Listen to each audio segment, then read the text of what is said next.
اعوذ باللہ من الشیطان الرجیم بسم اللہ الرحمن الرحیم وقالوا لولا انزل علیہ ملک ولو انزلنا ملکا لقضی الامر ثم لا ينظرون صدق اللہ العلی العظیم وصدق الرسول النبی الکریم ونحن علی ذلک من الشاہدین والشاکرین والحمد للہ رب العالمین۔ آج ہم سورۃ الانعام کی آیت نمبر 8 کو سیکھنے کی کوشش کریں گے۔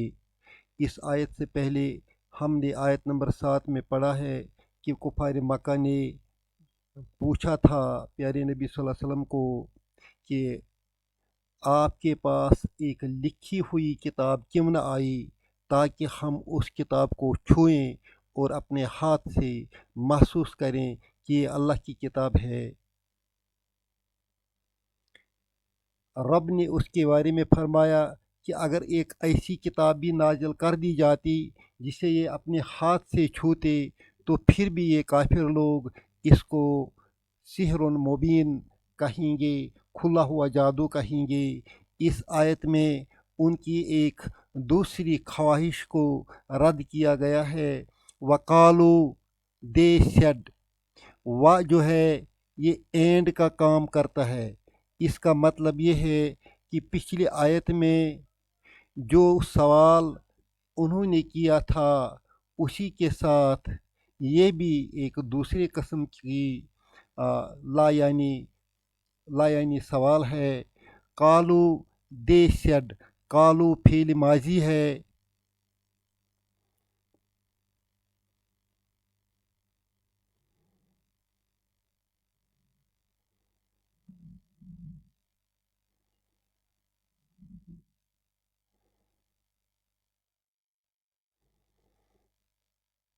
اس کا فاعل آتا ہے دے، جو اس میں چھپا ہوا ہے۔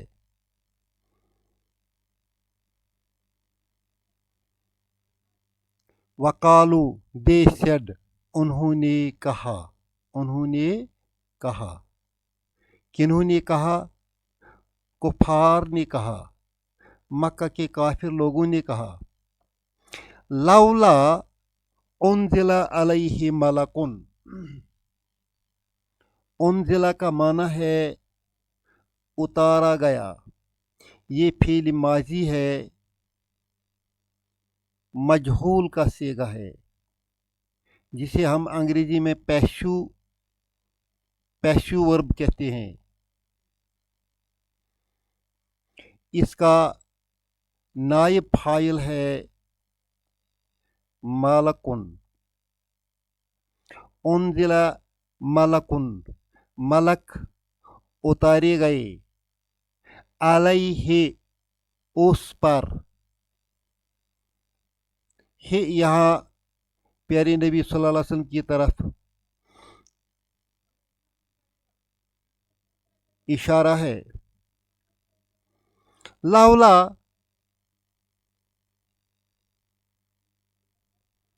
کیوں نہیں؟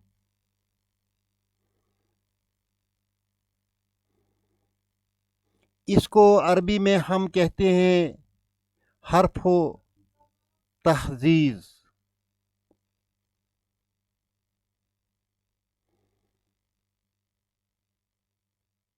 حرف آف ایگزوٹیشن۔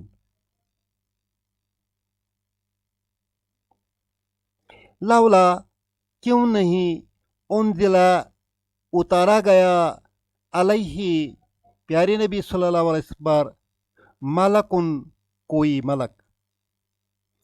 اگر پیارے نبی صلی اللہ علیہ وسلم اللہ کے بھیجے گئے پیغمبر ہیں تو جس رب کی یہ ساری کائنات ہے اس نے اس پیغمبر کے اردلی میں کیوں نہیں ملائکہ کی ایک جماعت بھیج دی ہوتی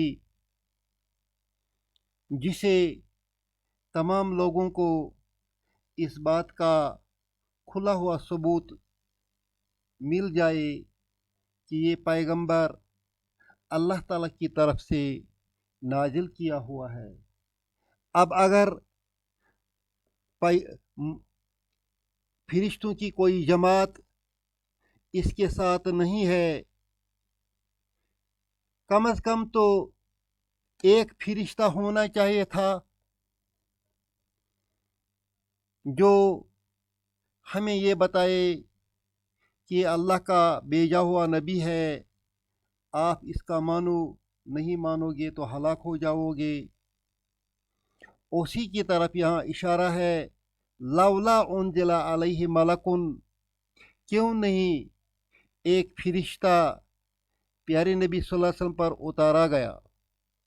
رب جواب فرماتے ہیں، وَلَوْ أَنزَلْنَا مَلَكًا، it is a conditional sentence.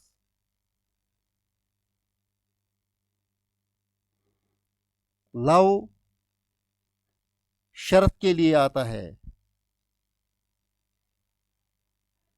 انزلنا فعل بھی ہے، فعل ماضی بھی ہے، نہ اس کا فاعل ہے۔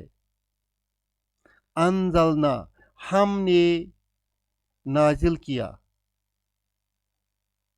ملکن فرشتہ کو، گویا کہ یہ پارٹ بن گیا جملہ شرطیہ۔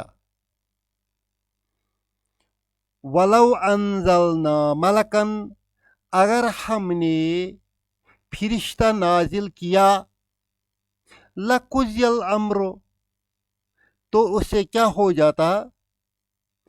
لا جو ہے یہ تاکید کے لیے آتا ہے، قضیہ فعل مجہول ہے، پیشو ورب ہے، الامر اس کا نائب فاعل ہے، قضیہ تمام ہو گیا ہوتا، الامر کام تمام ہو گیا ہوتا، لا ضرور تاکید کے لیے ہے۔ ولو انزلنا ملکن، اگر ہم نے ملائکہ کو، فرشتہ کو نازل کیا ہوتا، لقضی الامر، تو ان کا کام تمام ہوتا ہوگا، گویا کہ قیامت برپا ہوتی اور ان کے حساب کا وقت آ پہنچتا، کیونکہ جب غیب کا پردہ اٹھ جائے تو وہ حساب لینے کا وقت ہے۔ یہ ساری باتیں جو ہیں یہ ایمان بالغیب سے متعلق ہیں، اللہ کو ماننا، پیغمبر کو ماننا، پیغمبر کی کتاب کو ماننا، کتاب کے احکامات کو ماننا، آخرت کو ماننا، آخرت میں حساب دہی ہے اس کو ماننا، یہ سب پردے کی باتیں ہیں۔ اگر پردہ ہی اٹھ جائے تو پھر حساب چکانا پڑے گا۔ اسی کی طرف اشارہ رب فرماتے ہیں کہ اگر ہم ملائکہ کو اتار دیتے تو ملائکہ اس صورت میں نازل ہوتے کہ وہ حساب لینے کے لیے آئے، لقضی الامر، تو ان کا کام تمام ہوتا، ثم لا ینظرون، پھر ان کو مہلت نہیں دی جاتی۔ ثم عطف کے لیے ہے، لا نفی ہے، ینظرون بھی فعل مجہول ہے،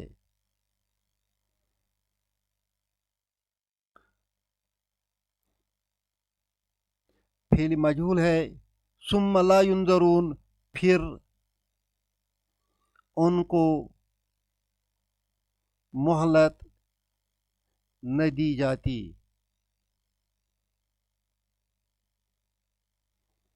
اللہ ہم سب کو قرآن شریف سمجھنے کی توفیق عطا فرمائے۔ ربنا تقبل منا انک انت السمیع العلیم۔